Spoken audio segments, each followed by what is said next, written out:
betapa kami sangat mengucapkan syukur kepadamu pada malam hari ini. Engkau sangat baik Tuhan, Engkau sangat baik.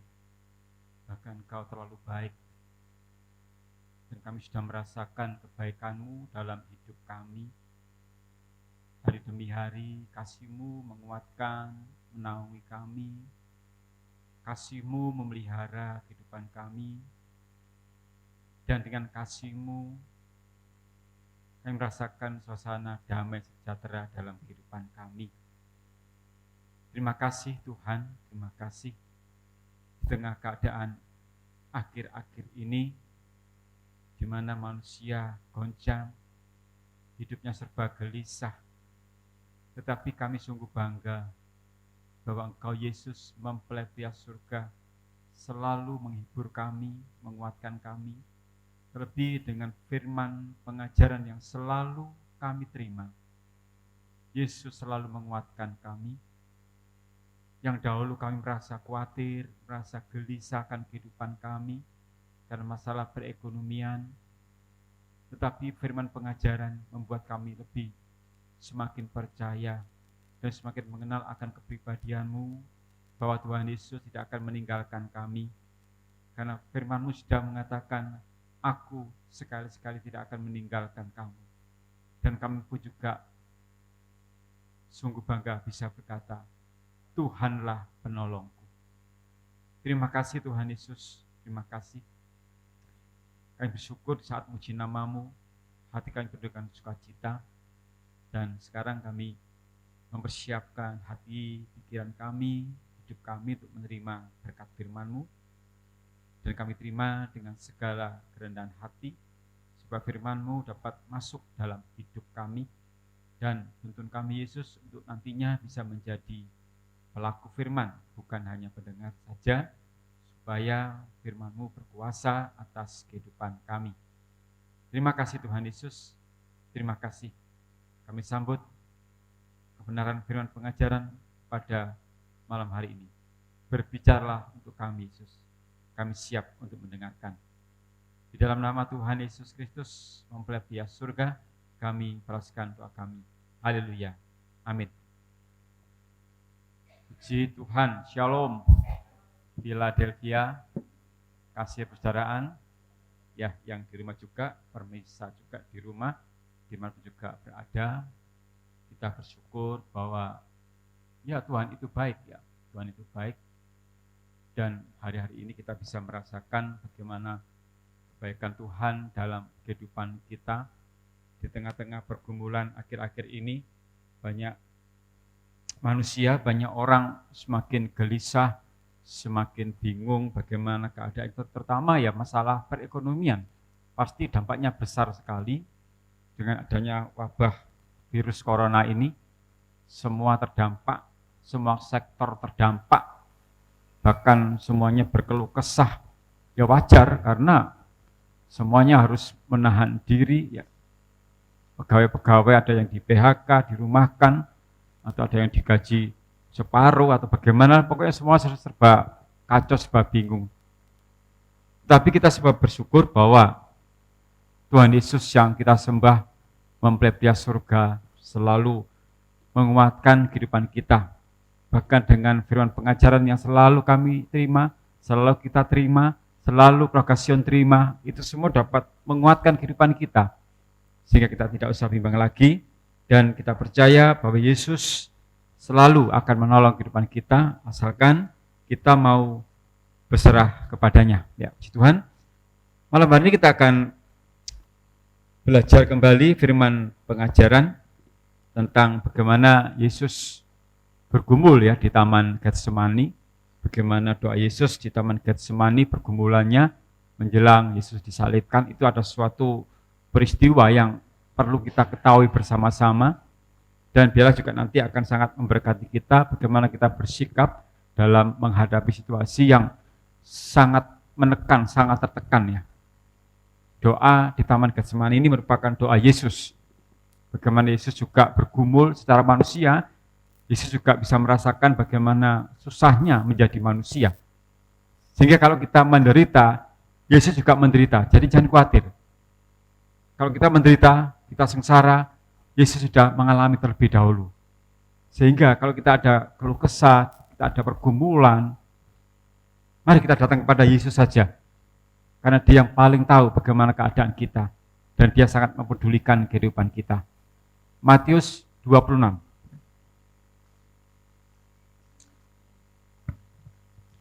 Ayat 36 sampai 46, ini tidak usah dibaca semua langsung, tapi poin-poin pokoknya saja. Ya, minta tolong Pak Supri untuk membacakan ayat yang ke 36 sampai ke 38 aja dulu ya, sebagai awalnya. Nanti kita akan bahas bersama-sama, kita belajar bersama-sama sampai ayat yang ke 46. Tapi nanti akan dibacakan dulu ayat 36 sampai 38. Ya, tolong judulnya dibacakan juga. Matius 26 ayat 36 sampai 38. Ya. Di Taman Getsemani. Ya. Maka sampailah Yesus bersama-sama murid-muridnya ke suatu tempat yang bernama Getsemani. Lalu ia berkata kepada murid-muridnya, "Duduklah di sini, sementara aku pergi ke sana untuk berdoa." Dan ia membawa Petrus dan kedua anak Zebedius sertanya. Maka mulailah ia merasa sedih dan gentar. Lalu katanya kepada mereka, "Hatiku sangat sedih, seperti mau mati rasanya. Tinggallah di sini dan berjaga-jagalah dengan aku." Ya, ini suatu peristiwa di mana Yesus sedang mengalami suatu tekanan yang berat karena akan menghadapi suatu penyaliban ya dalam kehidupan kita, dan kita masih dalam suasana kematian dan kebangkitan Yesus ya. Ini malam-malam akhir bagaimana Yesus akan menuju kepada penyaliban. Dan kita semuanya tahu bagaimana seseorang yang tahu akan disalib, atau katakanlah kita sebagai manusia, kita akan tahu akan menghadapi eksekusi berikutnya. Itu kan pasti tertekan.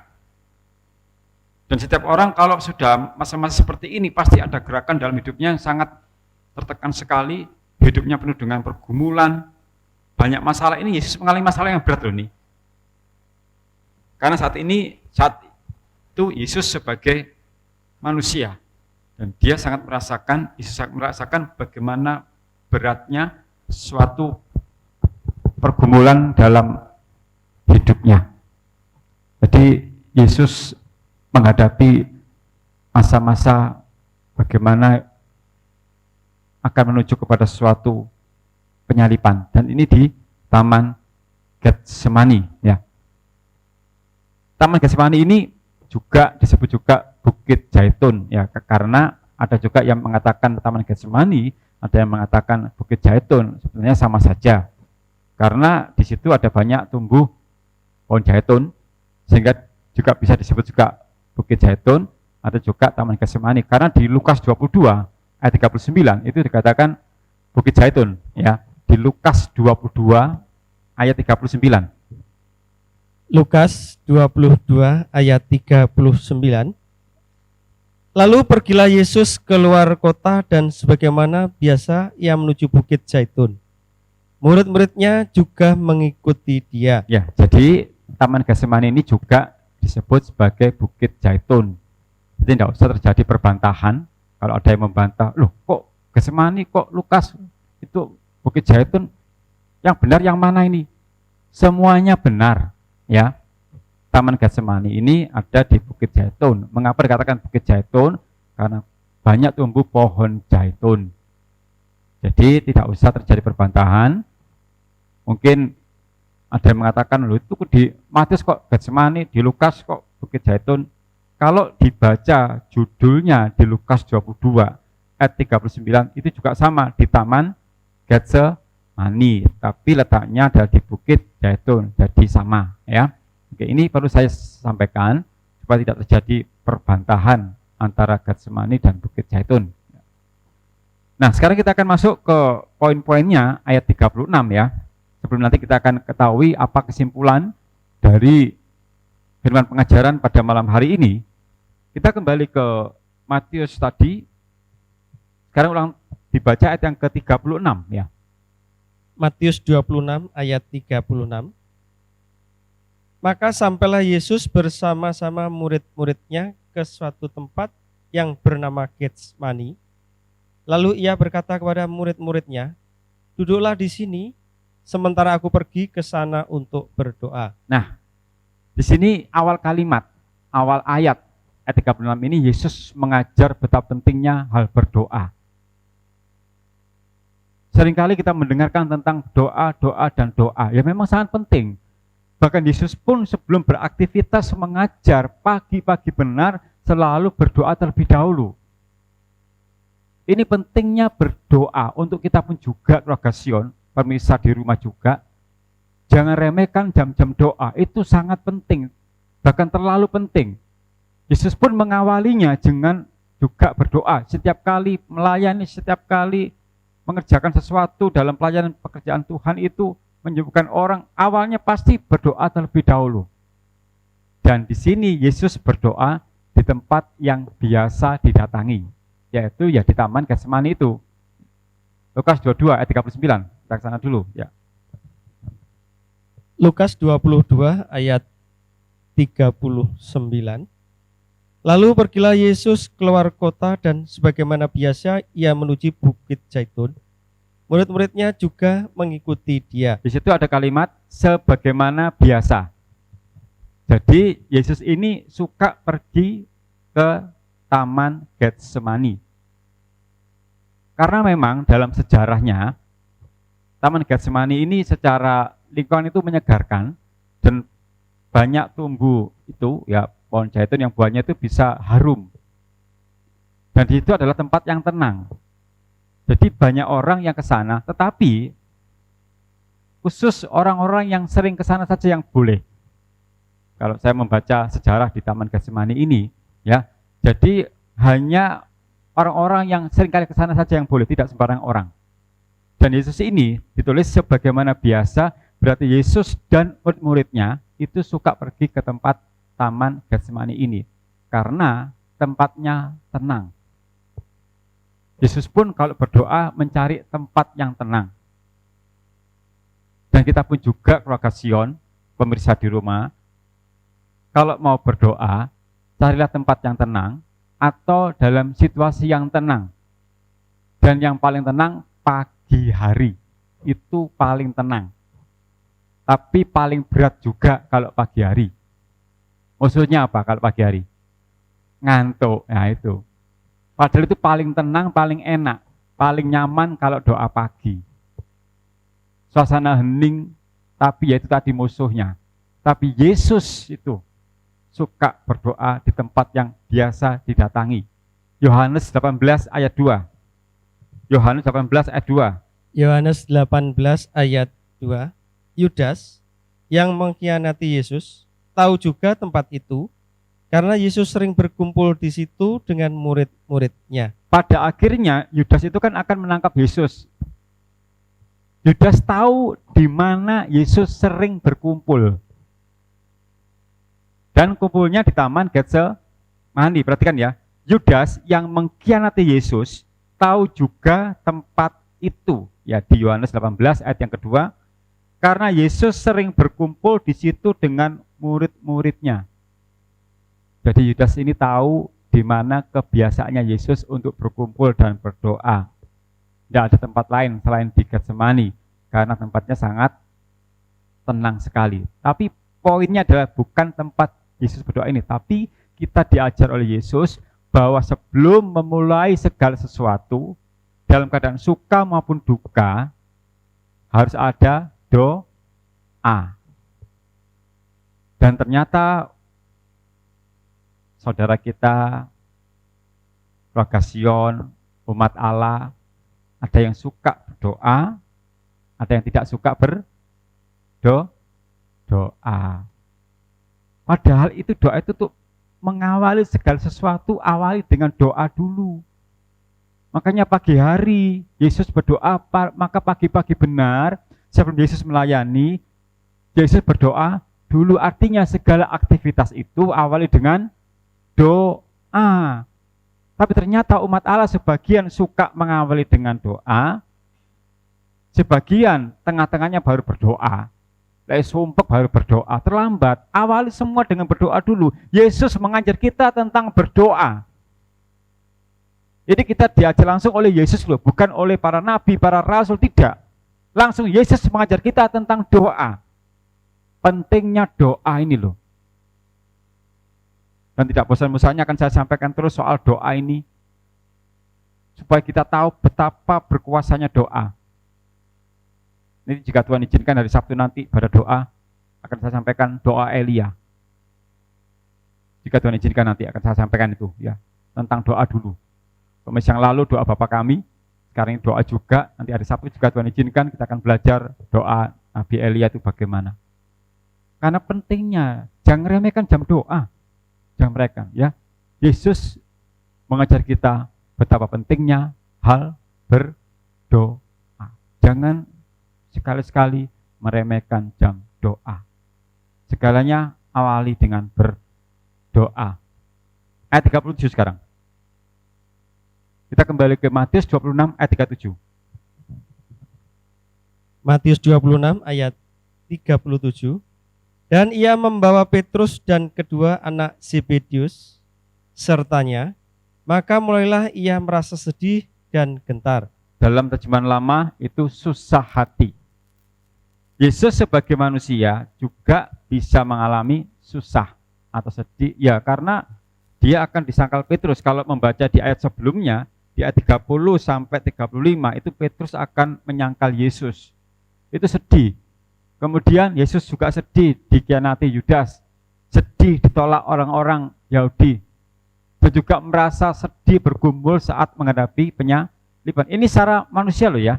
Jadi Yesus secara manusia juga bisa sedih atau susah hati. Nah karena itu mengapa Yesus mengundang kita. Marilah datang kepadaku yang letih lesu dan berbeban berat. Karena apa? Yesus tahu bagaimana manusia yang susah. Yesus tahu bagaimana manusia yang menderita. Sehingga kalau kita mengalami pergumulan, mengalami susah hati, jangan pergi kemana-mana. Datang kepada Yesus. Karena dia berjanji memberikan kelegaan. Di sini Yesus sangat susah sekali dia. Mau disangkal oleh Petrus. Sedangkan kita tahu siapa Petrus. Itu murid yang tersohor juga, terkenal itu. Tapi bisa menyangkal Yesus. Yudas. Bahkan mengkhianati Yesus. Bahkan oleh orang-orang Yahudi, Yesus ditolak. Padahal tidak pernah Yesus berbuat salah. Tapi selalu berbuat baik. Ini juga nubuatan di akhir zaman. Bahwa setiap orang yang berbuat baik itu tidak semua suka. Ada yang tidak suka. Jadi ayat 37 ini, kalau saya baca teks di bahasa Jawanya, atau terjemahan lama ya, susah hati. Sedih, susah hati. Ya, jadi ayat 37 ini memberitahu kita bahwa mengapa Yesus berdoa, karena di ayat 36 kan dikatakan, berdoa karena Yesus mengalami kesusahan. Jadi dari dua ayat ini, 36 dan 37, kita sudah diajar, kalau merasa susah, merasa sedih, berdoa lah. Ini belum sampai ke bawah, masih 2 ayat dulu. Kita ditegur, diingatkan. Kalau lagi susah hati, menghadapi pergumulan saat ini, jangan panik, jangan bingung. Berdoa, minta pembelaan Tuhan. Minta supaya Allah berkarya. Tidak apa-apa, minta saja berdoa. Menghadapi situasi saat ini, seperti ini, ekonomi goncang, semua kacau. Nanti kalau PSBB diberlakukan, apa gak tambah bingung nanti. Ya, saya baca tadi entah salah entah benar ya, akan diberlakukan mulai tanggal 27 ya kalau nggak salah itu. Ya, tadi saya sekilas saja. Dibatasi jam-jamnya, yang goncengan tidak boleh, yang ojek itu penumpang tidak boleh, hanya boleh makanan, yang naik mobil harus 3 atau berapa dibatasi. Coba yang biasa goncengan, yang susah yang lagi pacaran ini susah ini, tidak boleh, berarti keluar pakai motor dewe-dewe. Gak lucu ya, pacaran gak sepeda motor dewe-dewe gitu. Iya tuh, distancing tuh, itu. Yang belum punya pacar bersyukurlah, Yang sudah punya kepingin jalan-jalan repot kan. Itu kan gak lucu. Kepingin jalan-jalan sepeda motor dewe-dewe. Itu jarak. Itu kan gak mungkin juga kalau gocengan berjarak 1 meter jomplang lah. Diganjel kayu lah. Kayak lebaran ke daerah Nganjuk seperti Pak Supri itu kan. Awal-awal dulu ya. Diganjel kayu itu kan. Ya udah. Bagaimana ya distansi. Ini lagi susah semuanya. Dan juga sudah digambarkan oleh Yesus bahwa kalau menghadapi kesusahan, berdoalah. Gitu loh. Penting itu. Ayat 38 sekarang. Ya. Ayat 38. Lalu katanya kepada mereka, hatiku sangat sedih, seperti mau mati rasanya. Tinggallah di sini dan berjaga-jagalah dengan aku. Yesus ini bicara kepada muridnya, ya. Hatiku sedih, seperti mau mati rasanya. Nah, maksudnya Yesus itu minta supaya muridnya tuh menemani, menguatkan gitu loh.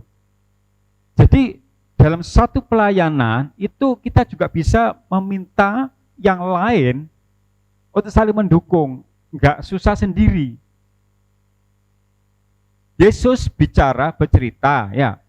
Lalu katanya kepada mereka, maksudnya kepada muridnya, hatiku sangat sedih, seperti mau mati rasanya. Tinggallah di sini, berjaga-jagalah dengan aku, berjaga-jagalah dengan aku. Jadi dalam suatu pelayanan itu, kadang ada seseorang yang tidak kuat, tidak mampu. Lah, teman-teman sepelayanan saling mendukung, saling menopang. Jadi kisah ini juga beri pelajaran kepada kita sesama pelayan Tuhan, saling dukunglah, jangan saling menjatuhkan. Dan Yesus bicara seperti ini, maunya supaya para muridnya mendukung dia saat mengalami kesusahan. Nah, kalau kita sesama pelayan Tuhan, ada yang kesusahan, dukung, berikan kekuatan. Misalkan ada seorang pelayan yang habis kesusahan, mungkin ditinggal orang tuanya atau saudaranya, nah kita datang ke rumahnya untuk menguatkan. Jangan karena rumahnya jauh, aduh nanti tak kirim lewat WA, nggak bisa. Kecuali kalau saat ini ya memang nggak bisa, tapi kalau sebelum corona itu kan ya kita saling menguatkan, mendukung. Misalkan lagi ya tertimpa musibah atau apa, sakit atau apa, ya kita datang untuk mendukung. Dan Yesus ini mengalami kesusahan yang amat sangat, dikatakan hatiku sedih, berjaga-jagalah dengan aku. Jadi ayat 38 ini berikan pengajaran kepada kita bahwa sesama pelayan Tuhan harus saling mendukung, saling menguatkan. Gak saling menjauhkan diri, gak saling, aku gak akrab dengan dia, aku gak mau. Tidak bisa, harus saling mendukung. Satu keluarga saling mendukung, bukan saling menjauh. Betul. Puji Tuhan ya. Ayat 39 sekarang. Ya. Ayat 39. Maka ia maju sedikit, lalu sujud dan berdoa, katanya, ya Bapakku, jikalau sekiranya mungkin, biarlah cawan ini lalu daripadaku, tetapi janganlah seperti yang ku kehendaki, melainkan seperti yang engkau kehendaki. Di ayat 39, meskipun toh Yesus dalam keadaan bergumul yang luar biasa, tetap Yesus mengajar kita bahwa kalau berdoa itu jangan memaksakan kehendak sendiri. Jadilah kehendakmu, tepat seperti doa Bapa kami. Matius 6 ayat 10. Matius 6 ayat 10.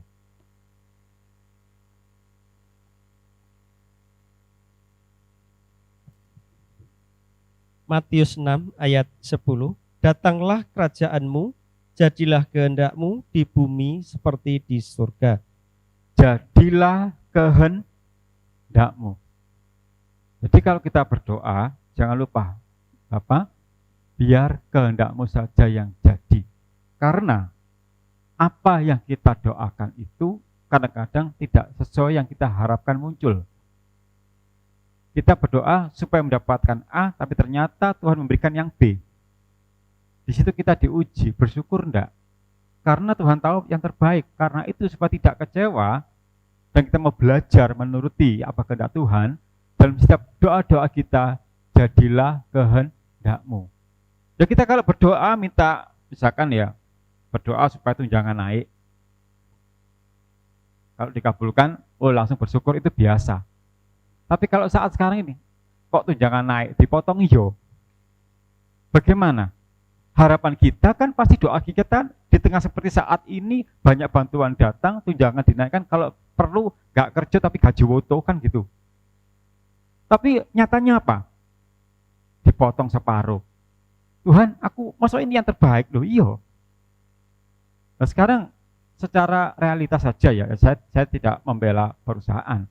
Perusahaan berhenti produksi. Karyawan kepingin diliburkan tapi digaji penuh. Terus bayar tekondi, gitu kan gitu. Oh pasti bosnya punya tabungan. Loh kok ngerti? Berarti tahu ngintip. Loh iya toh. Apa kita doakan kadang nggak sesuai dengan kita harapkan.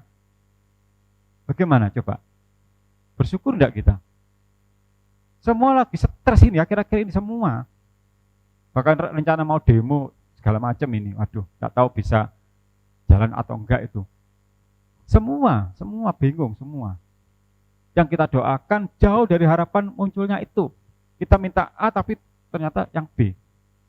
Di sini Yesus mengajar kita. Jadilah kehendak-Mu.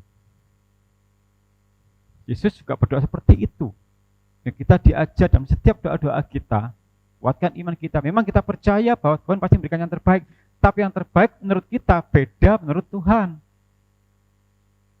Ya, mulai belajar berdoa ya. Jadilah kehendak-Mu. Tuhan, aku kepingin naik statusku jadi manajer. Gak munggah-munggah tetap jaga gudang itu kita dilatih dulu, gak langsung naik gitu. Memang semua pasti pingin enak, karena itu garis bawahi setiap kali doa-doa kita, ya Bapa jadilah kehendak-Mu. Kita diajar oleh Yesus loh, supaya dalam setiap doa-doa kita jangan lupa kita berserah dan jadilah kehendak-Mu. Ya kita teruskan ya, ini sudah sampai ke 39, karena masih panjang nanti sampai ke 46, jadi harus kita juga menghemat waktu juga ya. Ya, di situ dikatakan ayat 39, saya baca, ya Bapakku, jikalau sekiranya mungkin biarlah cawan ini lalu daripadaku. Cawan itu bicara soal penderitaan menanggung dosa. Kalau dalam terjemahan bahasa Jawa, kasangsaran. Ya, dalam terjemahan bahasa Jawa sudah saya baca pada ayat ini, yaitu cawan itu kasangsaran atau penderitaan menanggung dosa. Dan cawan itu bukan dari iblis, tapi dari Bapa yang harus diterima oleh Yesus. Yohanes 18 ayat 11. Yohanes 18 ayat 11. Kata Yesus kepada Petrus, sarungkan pedangmu itu, bukankah aku harus minum cawan yang diberikan Bapa kepadaku? Jadi cawan itu kasangsaran derita yang harus ditanggung Yesus, bukan dari iblis, dari Bapa. Sehingga kalau kita kembali ke Matius 26, ya, saya baca ulang ayat 39, ya Bapakku, jikalau sekiranya mungkin, biarlah cawan ini lalu daripadaku, tetapi janganlah seperti yang kukehendaki, melainkan seperti yang kau kehendaki. Secara manusia Yesus, ya. Sopo sih sing gelem nampa sora iku sapa sih? Saya pakai bahasa gampang saja. Siapa yang mau menderita sengsara itu siapa? Pasti kepingin enak toh, kepingin lancar, kepingin sukses. Tapi Yesus langsung mengatakan bahwa biarlah kehendak-Mu saja yang jadi. Dan Yesus harus menanggung cawan itu yang merupakan adalah derita, penderitaan menanggung dosa manusia. Karena hanya Yesus yang sanggup. Tidak ada yang lain. Karena itu Allah mengutus putranya yang tunggal, Yesus datang ke dalam dunia untuk menanggung segala dosa-dosa manusia di kayu salib. Saya tersentuh membaca bahasa Jawanya itu, kasangsaran, derita. Kita kembali kepada diri kita. Siapa manusia yang mau sorok? Buktinya sekarang ini, Papa kayak gini, semua tidak mau sengsara kan? Tidak mau, sudah. Semua bingung. Pokoknya intinya kalau bisa tak kerja gaji full. Waduh. Sopo gak seneng kayak mana? pegawai seneng langsung haleluya selalu itu. Semua sama menderita. Itu. Yang sekolah, yang kuliah, yang bekerja, PNS, swasta, semuanya sama. Kasang saran harus diterima oleh Yesus. Dan Yesus tidak bisa meninggalkan itu semuanya. Nah, kalau sengsara ini kita terima dan Yesus nggak mau nanggung, bisakah kita menanggungnya? Nggak mungkin, gitu loh.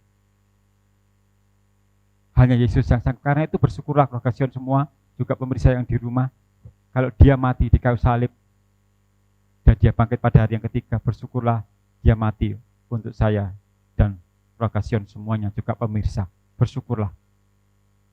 Coba renungkan ya, Yesus mati sampai bangkit itu dalam diri kita. Renungkan baik-baik bagaimana Yesus membela kita, sampai berjuang mati-matian untuk kita, sampai menyerahkan nyawanya untuk kita. Mengapa kita nggak bersyukur? Kalau derita sampai saat ini, kita nggak bersyukur, bagaimana? Di tengah keadaan seperti saat ini, kita masih bisa seperti ini. Bisa menikmati makan, meskipun itu agak dikurangi sedikit lah. Tetap bisa makan kan? Gitu loh. Itu berarti Allah memelihara kita. Dia peduli dengan kita. Jadi jangan khawatir. Berserah kepada Yesus. Tambah jam doa. Minta pembelaan Tuhan. Minta pemeliharaan Tuhan. Pasti dia akan menyatakan untuk kita semuanya. Kesengsaraan dia mau menanggung. Doa Yesus dijawab bukan dengan menyingkirkan cawan. Nah ini loh. Tapi diberikan kekuatan untuk menjalani derita itu. Sampai bangkit dari maut. Ibrani 5 ayat 7. Ibrani 5 ayat 7. Ibrani 5 ayat 7. Dalam hidupnya sebagai manusia, Ya. Ia telah mempersembahkan doa dan permohonan dengan ratap tangis dan keluhan kepada Dia yang sanggup menyelamatkannya dari maut, dan karena kesalehannya ia telah didengarkan. Ya, terima kasih. Dalam hidupnya sebagai manusia, Yesus maksudnya, ia telah mempersembahkan doa dan permohonan dengan ratap tangis dan keluhan kepada Dia, ya, yang sanggup menyelamatkannya dari maut. Jadi Yesus itu dalam doanya justru oleh Allah dijawab, tidak mengambil cawan itu, tetap harus diterima, tapi Allah memberikan kekuatan. Berarti Yesus juga memberikan pelajaran untuk kita bahwa saat ada pergumulan, kita tidak boleh menghindar.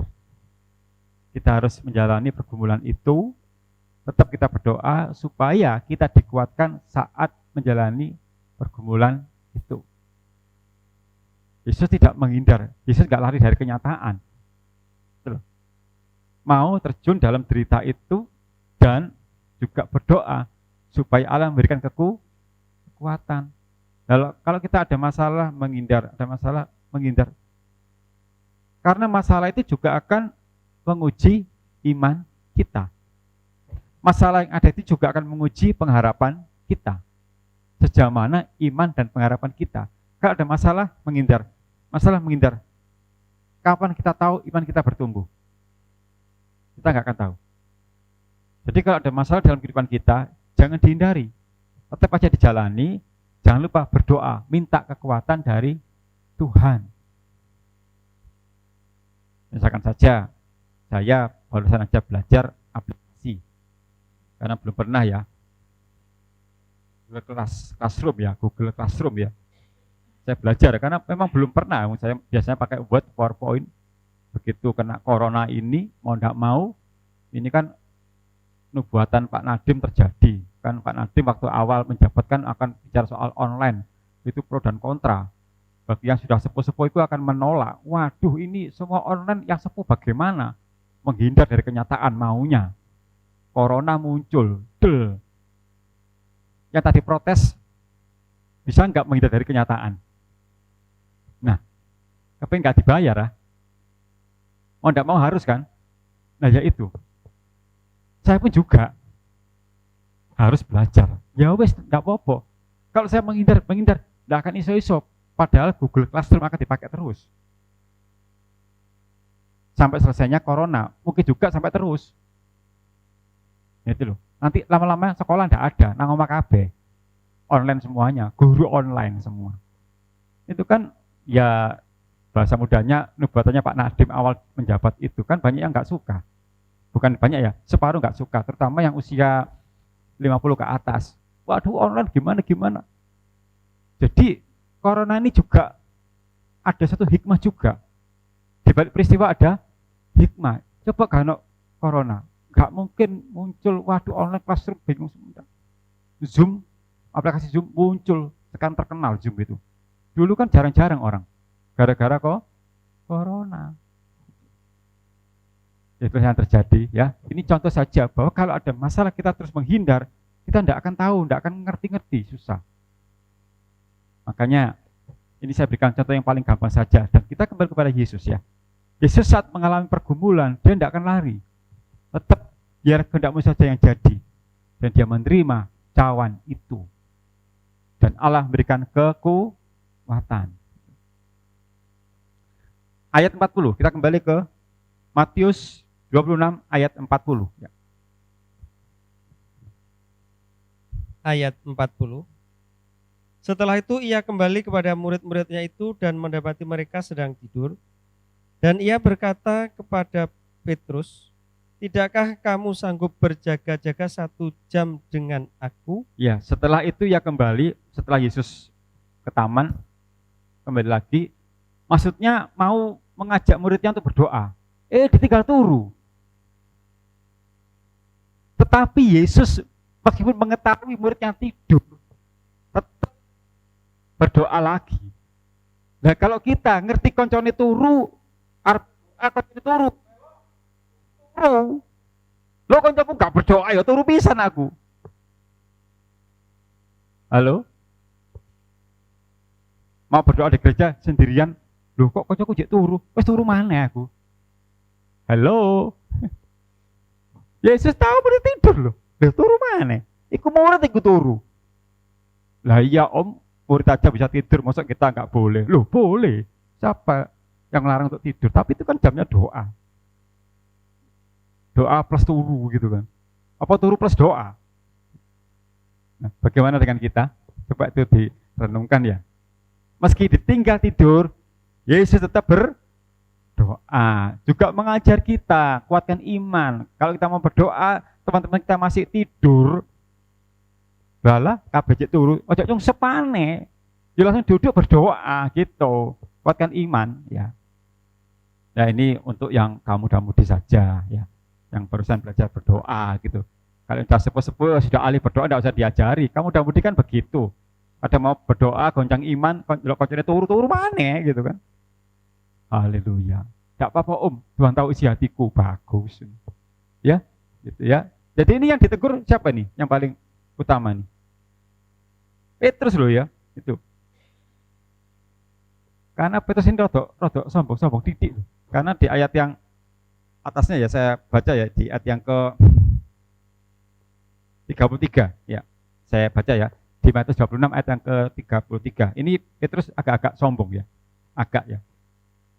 Petrus menjawabnya, biarpun mereka semua tergoncang imannya karena engkau, aku sekali-kali tidak. Wah, keren ya. Keren. Dijak doa turu. Petrus loh ya. Jadi ini mengapa kok Yesus langsung menegur Petrus, padahal kan ada temannya yang lain tuh. Karena Petrus rada angkuh gitu loh. Wah. Kemudian ayat yang ke-35 ya. Nah. Kata Petrus kepada Yesus, sekalipun aku harus mati bersama-sama engkau, aku tak akan menyangkal engkau. Dan semua murid yang lain pun berkata demikian juga, sombong. Sekalipun aku harus mati bersama-sama engkau, aku tak akan menyangkal engkau. Buktinya dia menyangkal kan? Sombong. Tapi yang paling fatal lagi mau. Ayat yang ke-33 itu ya. Biarpun mereka semua tergoncang imannya karena engkau, aku sekali-kali tidak. Gimana kuat iman turu-turu ae. Yesus berdoa, Pompong pendetane nang, ayo nang sore turu. Pendetane kroso, lho dhewean ndelok maneh lho turu. Pendeta yang baik enggak malah ikut tidur, tetap berdoa. Lho ngono sing turu, coba gak bablasin. Haleluya, ya. Bagaimana kamu muda-mudi? Setiap berdoa, puji Tuhan, ya. Haleluya. Kita teruskan. Pergumulan Yesus di Getsemani ini pergumulan yang sangat berat. Sangat berat karena dia menghadapi kan tadi ya, disangkal Petrus ya, akan sangkal kemudian dikhianati Yudas dan akan menghadapi penyaliban. Itu sangat berat sampai di Lukas digambarkan. Lukas 22 ayat 44. Lukas 22 ayat 44. Ia sangat ketakutan dan makin bersungguh-sungguh berdoa. Peluhnya menjadi seperti titik-titik darah yang bertetesan ke tanah. Saat itu sebagai manusia, Yesus sangat ketakutan. Dia sedih banget.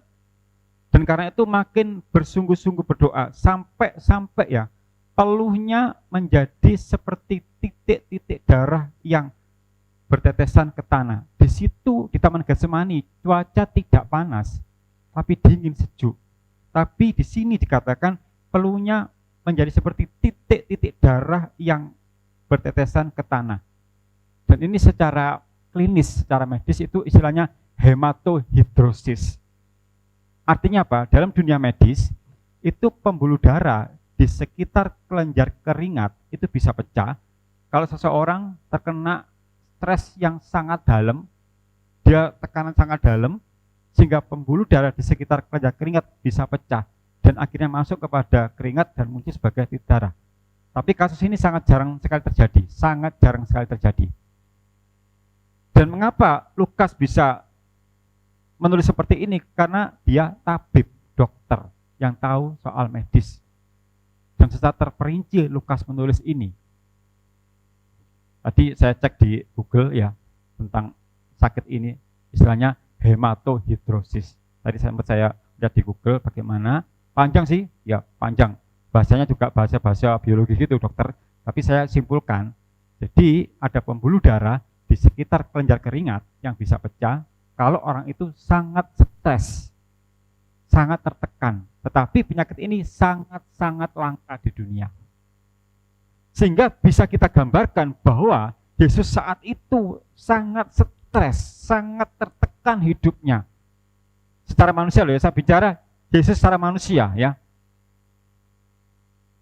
Tapi perhatikan, Yesus tetap berdoa dalam keadaan tertekan, tetaplah berdoa. Di sini Yesus mengalami pergumulan yang sangat berat. Rogasion, kalau kita mengalami stres saat-saat ini, banyak pergumulan saat-saat ini, tetaplah berdoa. Yesus mengajar kita, ya, perbanyaklah berdoa, jangan perbanyak tidur. Mungkin si Petrus ini saking kuat imannya sampai ditinggal turu Yesus itu. Nah, kebajet loh. Lah murid loh, spesial lagi Petrus, batu karang, waduh, itu kan artinya Petra. Batu karang yang teguh. Wah, aku kalau Yesus mengalami pergumulan yang sangat berat sampai peluhnya menetes ke tanah, titik-titik darah. Kalau kita mengalami keadaan tertekan saat ini, entah masalah keluarga, entah masalah perekonomian, entah masalah apa saja, tetaplah tekun dalam doa. Doa itu sumber utama kekuatan kita. Tidak ada jalan lain. Yesus saja berdoa, mengapa kita tidak? Yesus setia berdoa, mengapa kita tidak? Mari kita camkan baik-baik ini. Ini perintah Yesus, nasihat Yesus, ajaran Yesus langsung kepada kita semuanya. Keluarga Sion, juga pemirsa yang di rumah.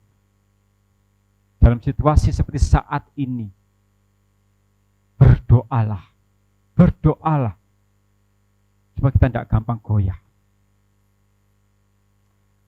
Dalam pergumulan yang berat, jika berdoa dengan tekun, Allah memberi kekuatan. Lukas 22 ayat 43. Lukas 22 ayat 43. Maka seorang malaikat dari langit menampakkan diri kepadanya untuk memberi kekuatan kepadanya. Dalam pergumulan yang sangat berat, kalau kita berdoa dengan tekun, Allah memberikan kekuatan.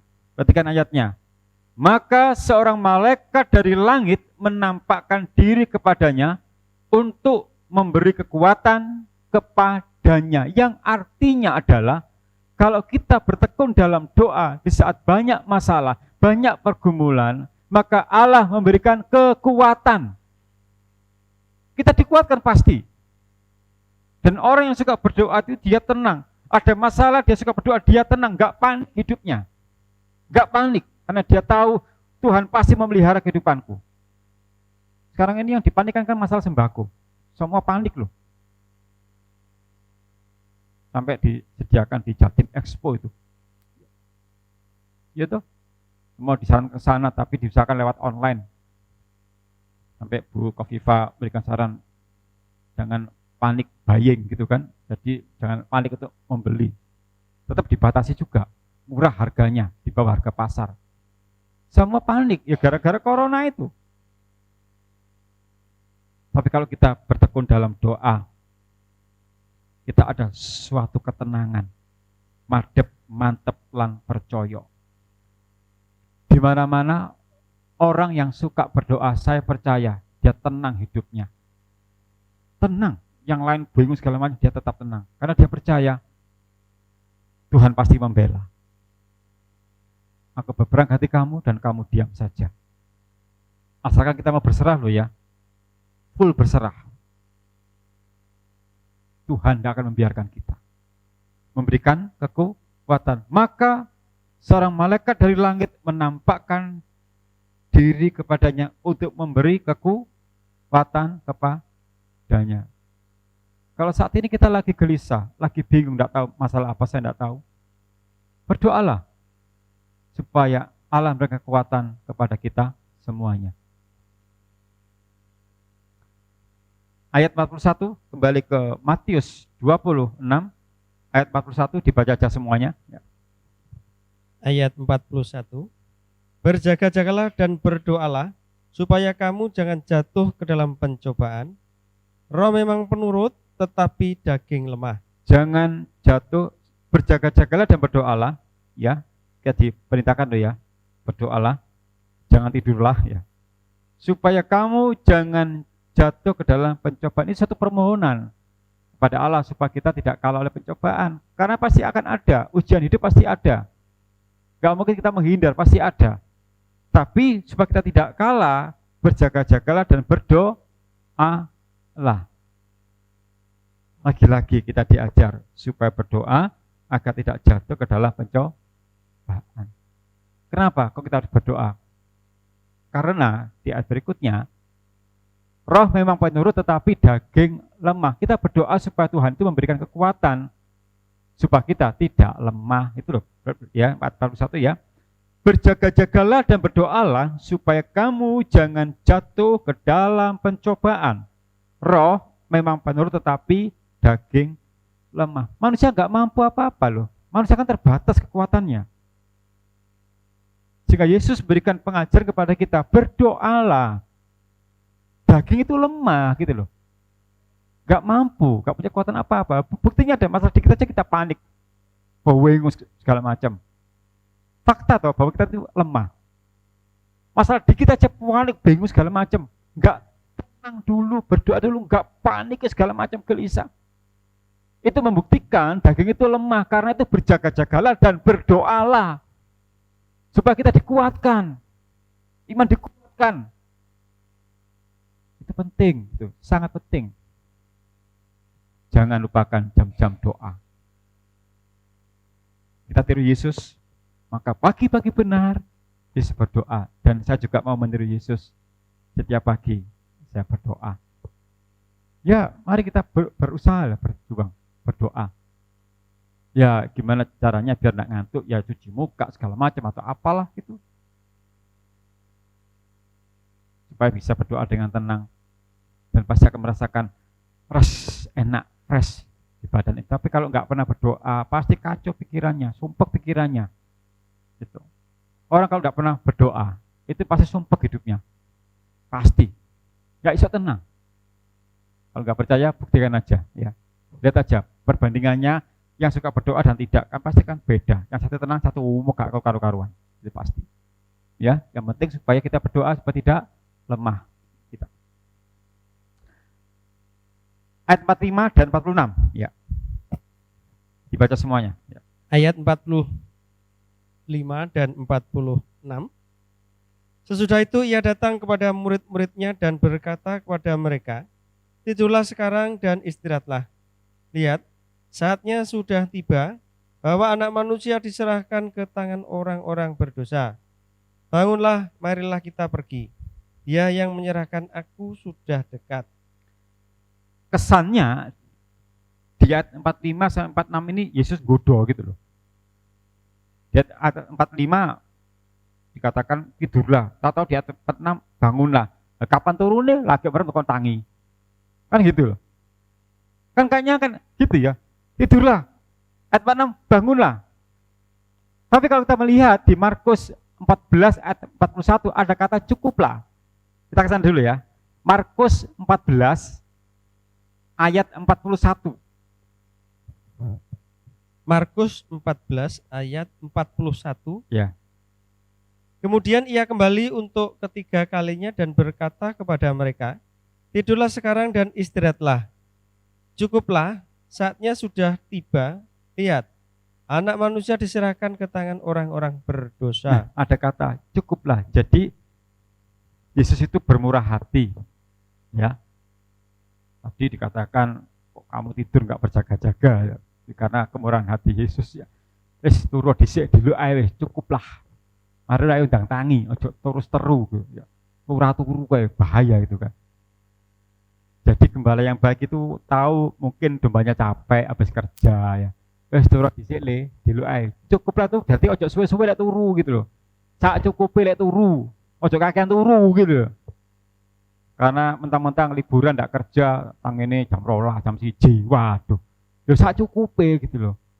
Pagi ya bangun, bisa beraktivitas apa gitu. Karena jangan mengandalkan karena banyak liburnya bangunnya jam 12, jam 1 siang. Nah, doa paginya kapan gitu kan? Nah, cukuplah.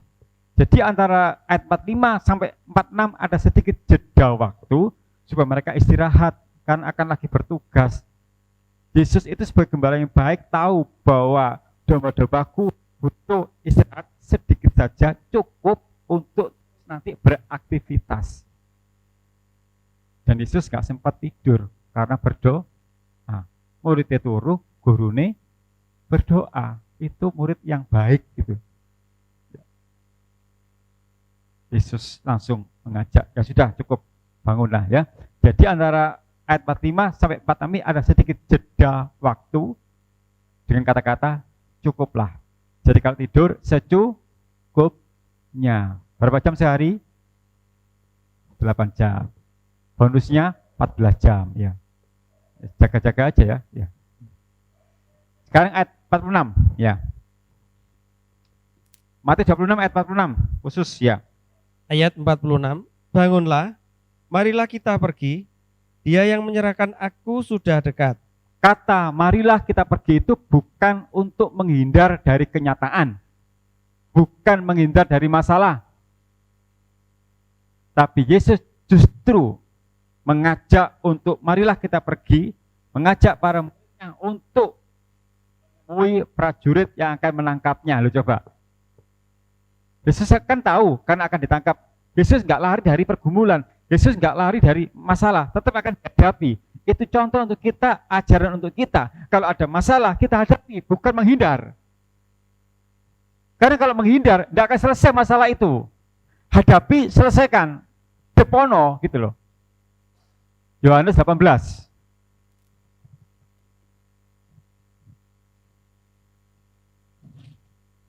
Yohanes 18. Yohanes 18 ayat 3 sampai 4. 3 sampai 4. Maka datanglah Yudas juga ke situ dengan sepasukan prajurit dan penjaga-penjaga bait Allah yang disuruh oleh imam-imam kepala dan orang-orang Farisi, lengkap dengan lentera, suluh dan senjata. Maka Yesus yang tahu semua yang akan menimpa dirinya, maju ke depan dan berkata kepada mereka, siapakah yang kamu cari? Nah, jadi Yesus tadi di Matius 26 ayat 46 mengajak muridnya bangun, marilah kita pergi. Bukan menghindar dari masalah, tapi diajak untuk menghadap kepada prajurit yang akan menangkapnya. Keren ya. Maju, kok nyari nantang loh. Balik sopo, ngono. Karena Yesus sudah tahu yang akan menangkap siapa tahu, bukan Yesus malah tahu. Itu memberikan pelajaran untuk kita, kalau ada masalah jangan dihindari, depono gitu loh. Dak mari ndang wis gitu loh. Balik sopo Mas? Ngono, kayak nantang loh. Sopo sing mbok goleki ngono. Mbok sopo iki lho, sopo sampe gak ero ta ngono. Itu loh, ngejak. Kamu muda-mudi, Yudsion. Kalau saudara ada masalah saat ini, jangan lari dari kenyataan. Hadapi masalah itu. Jangan lupa berdoa, minta kekuatan dari Tuhan Yesus. Ya. Kalau bingung, tanya kepada orang yang sudah sepuh, yang berpengalaman, bagaimana menghadapi masalahmu. Biar cepat selesai. Konsultasikan dengan yang berkompeten di bidangnya. Ojo sembarang orang tidak ngomong, gak jelas nanti. Hadapi masalah itu. Hadapi. Bersama Yesus kita berkemenangan. Karena dia luar biasa. Ya. Kesimpulannya dari ayat 36 sampai 46 tadi, yang pertama adalah mengaku jika ada kelemahan. Matius 26 ya. Saya baca saja ya, ayat 38 ya. Lalu katanya kepada mereka, hatiku sangat sedih, seperti mau mati rasanya. Tinggallah di sini dan berjaga-jagalah dengan aku. Kalau kita merasa ada kelemahan, jangan sombong, ngaku saja kita lemah. Jadi ayat 36 sampai 46, kisah doa Yesus ini di Getsemani, itu memberikan pelajaran kepada kita, jika kita lemah, tidak usah sok kuat. Tidak usah sok kuat, ngaku saja kalau lemah. Dan yang kedua, jangan lari dari masalah, hadapi pergumulan itu. Ayat 42, saya baca. Lalu ia pergi untuk kedua kalinya dan berdoa, katanya, ya Bapakku, jikalau cawan ini tidak mungkin lalu, kecuali apabila aku meminumnya, jadilah kehendakmu. Wes, jadilah kehendakmu. Dan Yesus menerima cawan itu. Yesus mau menghadapi pergumulan. Pelajarannya untuk kita apa? Kalau ada pergumulan, ada masalah, jangan dihindari. Hadapi pergumulan itu. Memang tiap orang masalahnya berbeda-beda. Tapi yang sama adalah kita punya Yesus yang sanggup memberikan solusi, jalan keluar kalau kita mau berserah kepadanya dan minta hikmat kepadanya. Karena Yakobus 1 ayat 5 mengatakan, jika kamu kekurangan hikmat, mintalah untuk menyelesaikan masalah kita masing-masing. Pertama, ngaku kalau lemah. Yang kedua, mau menghadapi pergumulan itu. Yang ketiga, dalam pergumulan berdoa dengan tekun. Perhatikan ayat yang ke-39 ya, saya bacakan. Maka ia maju sedikit lalu sujud dan berdoa. 42. Lalu ia pergi untuk kedua kalinya dan berdoa. 44. Ia membiarkan mereka di situ lalu pergi dan berdoa. Jadi kalau menghadapi pergumulan, berdoalah dengan tekun. Dikuatkan di Lukas 18 ayat yang ke-1. Ya, tolong Pak Supri membacakan. Lukas 18 ayat yang ke-1.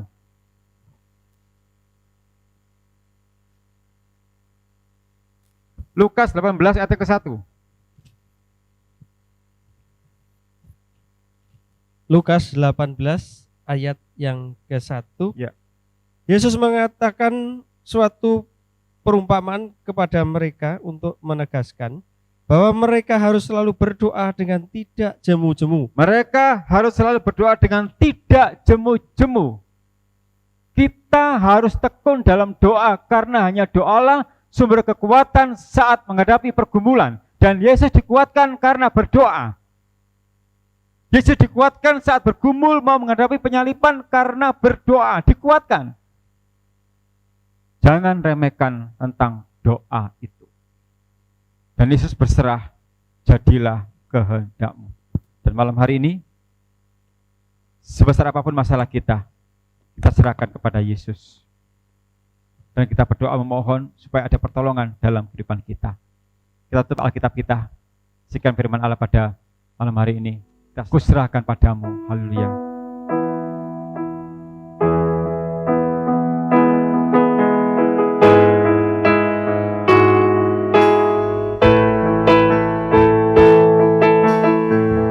Haleluya, haleluya. Kita pandang firman yang berikan kekuatan kepada kita, berikan damai sukacita kepada kita. Kita pandang Yesus yang selalu menopang kehidupan kita. Saat ku lemah tak berdaya, kegelisahan menghimpitku, ku pandang firman-Mu yang jadi kekuatan, memberi damai sukacita. Ku tahu masih ada pengharapan indah bersama Yesus mempelai priaku.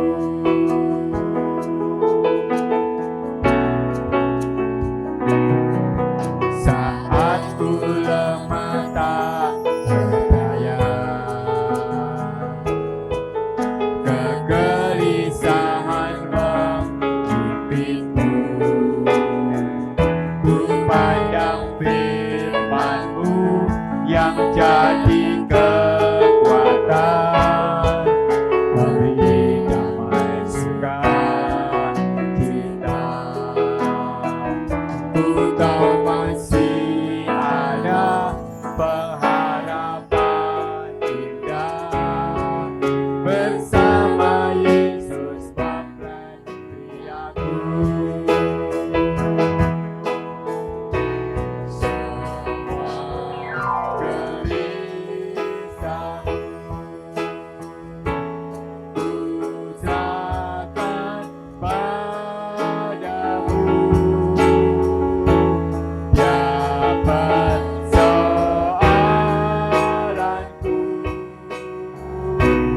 Kau guru menang.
Yesus.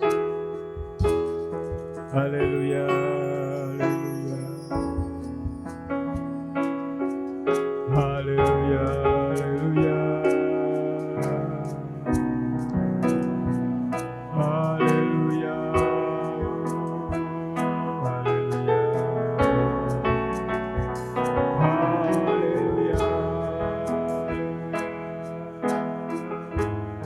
Haleluya, haleluya. Kami percaya Kaulah penolong kami. Haleluya, haleluya. Tuhan, akhir-akhir ini kami banyak mengalami masalah pergumulan. Dan domba-dombamu, keluarga Sion, juga pemirsa yang di rumah, kami mengalami banyak pergumulan Yesus, banyak mengalami derita, masalah hidup sehari-hari, masalah perekonomian, masalah pekerjaan, masalah studi.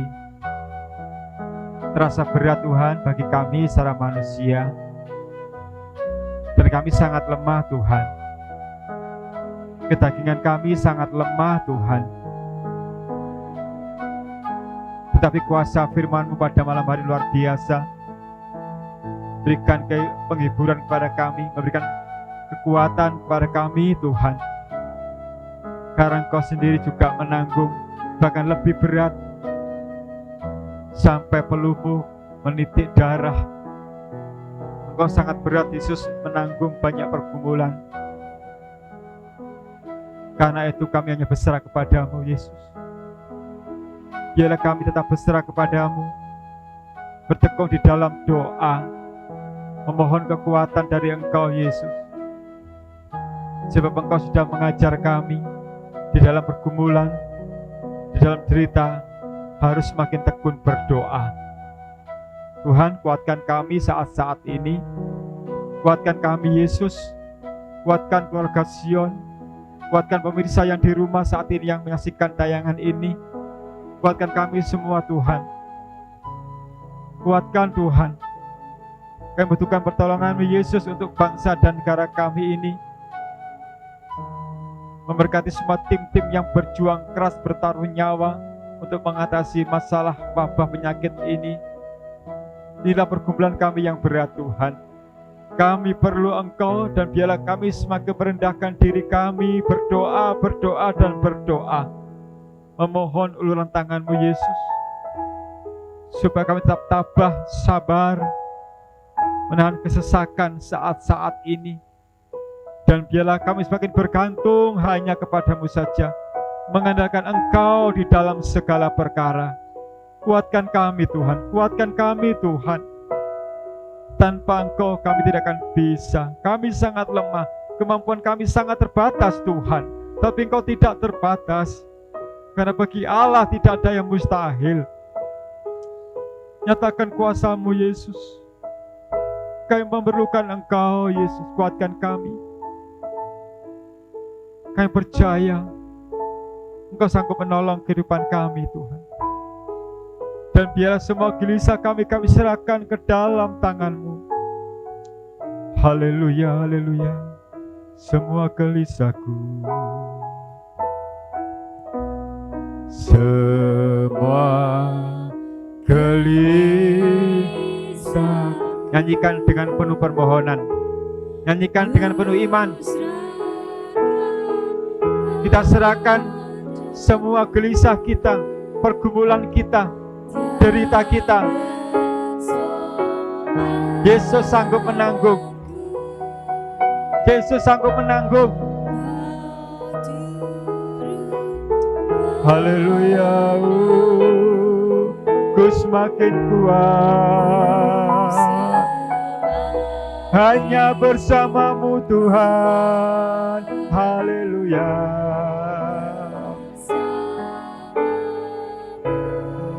Kami yakin Kaulah penolong kami. Oh, haleluya. Kau penolong semua gelisahku. Haleluya. Gelisahku serahkan padamu. Haleluya. Haleluya. Soalanku Kau turut menangguhku semakin kuat, kuat bersamamu Tuhan, dan ku percaya Kau penolong, dan ku percaya, dan ku percaya Kau penolong, dan ku percaya, dan ku percaya, dan ku percaya Kau penolongku.